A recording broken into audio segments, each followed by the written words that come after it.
গাজর ক্যাপসিকামের রেসিপি হচ্ছে বন্ধুরা। তেল দিয়ে, সামান্য তেল দিয়েছি, দিয়ে গাজর ক্যাপসিকাম ছেড়ে দিয়েছি।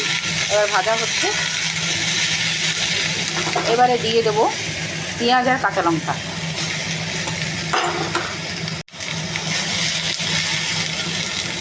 নাড়াচাড়া করে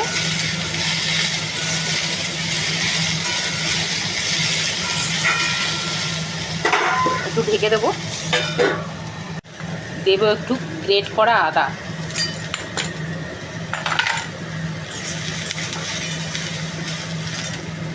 দেবো নুন, দেবো হলুদ,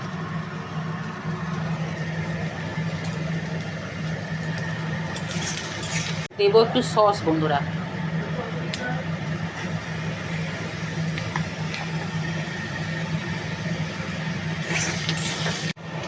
দেবো একটু চিনি। যে সসটা দিলাম ওর সাথে অ্যাডজাস্ট করার জন্য একটু চিনি দিয়ে দিলাম। দেবো একটু সয়া সস,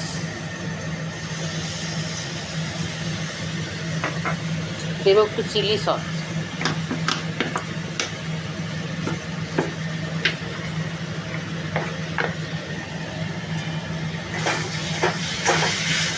তো জল ঢেলে দিলাম বন্ধুরা।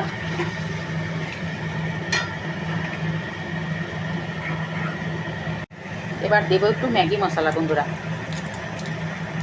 এটা হচ্ছে লাস্ট ফিনিশিং। খেয়ে দেখবে, এটা দারুণ খেতে হয়। রুটি, পরোটা, ভাত যার সাথেই খাবে দারুণ হয় খেতে। এই দেখো বন্ধুরা, এরকম শুকনো শুকনো হবে, একদম রেডি। খাবি কি, ঝাঁজেই মরে যাবি, এত সুস্বাদু খাবার।